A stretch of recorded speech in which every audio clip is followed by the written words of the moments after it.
வணக்கம். பொதுவா நமக்கு குளவிகள் சொன்னோம் அப்படின்னா, பயம் மட்டும் தான் மனிதர்களுக்கு இருக்கும். அத தாண்டி குளவிகளோட முக்கியத்துவம் என்னன்றது நம்ம நெறைய பேருக்கு தெரியாமயே இருக்கு.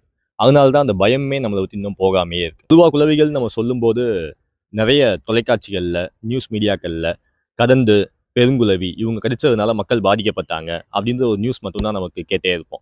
இந்த கடந்து பெருங்குளவிகள் தவிர்த்து நமக்கு நிறைய வகையான குளவிகள் இருக்கு. பூங்குளவி, குயவர் குளவி, மண்குளவி, நூலிடுப்பு குளவி இந்த மாதிரி நிறைய வகைகள் இருக்கு.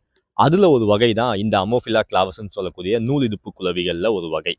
இந்த அமோஃபிலா கிளாவஸ்ன்னு சொல்லக்கூடிய நூலிடுப்பு குளவியோட முக்கியத்துவம் என்னன்னு பார்த்தீங்க அப்படின்னா, நம்ம விவசாய நிலங்கள், நம்ம சுத்தி இருக்க இடங்கள்ல பூச்சிகள கண்ட்ரோல்ல வைக்கிறதுல இவங்க பெரும் பங்கு வகிக்கிறாங்க. இந்த குளவியோட வாழ்க்கை முறையே பார்த்தீங்க அப்படின்னா, ரொம்பவே ஒரு சுவாரஸ்யமா இருக்கும்.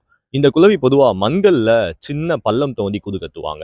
கூடு அமைச்சுட்டு இந்த பெண் குளவி என்ன செய்யும் அப்படின்னா, தன்னை சுத்தி இருக்க தாவரங்களுக்கு போயிட்டு அதுல நல்ல வளர்ந்த கேட்டர்பில்லர் பூச்சியோட இளம் பருவத்துல இருக்க கேட்டர்பில்லர ஒரு வெனம் இன்ஜெக்ட் பண்ணும். அந்த வெனம் பார்த்தீங்க அப்படின்னா, நியூரோடாக்சின், புரோட்டீன் கலந்த ஒரு விதமான வெனம். இந்த வெனம் அந்த கேட்டர்பில்லர முழுசா சாகடிக்காது. ஆனா, அந்த கேட்டர்பில்லரோட உடல் பாகங்கள செயலிழக்க செஞ்சு, அத உயிரோட வச்சு நகர முடியாம பண்ணிரும். அப்படி நகர முடியாம இருக்க அந்த கேட்டர்பில்லர தூக்கிட்டு வந்து தன்னோட கூட்டுக்குள்ள வச்சு, அது மேலேயோ, அதுக்கு நியர்பைலயோ எக் லே பண்ணிட்டு, வெளிய வந்து அந்த கூட்ட குளோஸ் பண்ணிரும். நீங்க இந்த வீடியோல நல்லாவே அந்த குளவியோட செயல்பாடுகள பார்க்க முடியும்.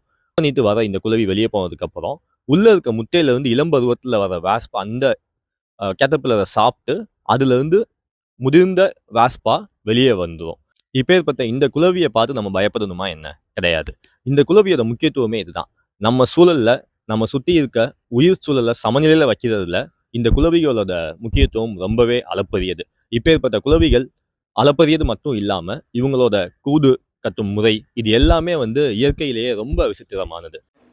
இப்போ நம்ம பார்க்குற இந்த குளவிகள் எல்லாமே பூச்சிகளை கண்ட்ரோல் பண்ணி உணவுச் சங்கிலியில சமநிலை கொண்டு வர்றது மட்டும் இல்லாம பாலினேஷன் சொல்லக்கூடிய மகரந்த சேர்க்கையிலுமே இவங்களோட பங்கு மிகவும் முக்கியமானது. இந்த குளவிகள் எல்லாமே நம்ம சுற்றி இருக்க பகுதிகளில் நான் பார்த்த குளவிகள் மட்டும்தான்.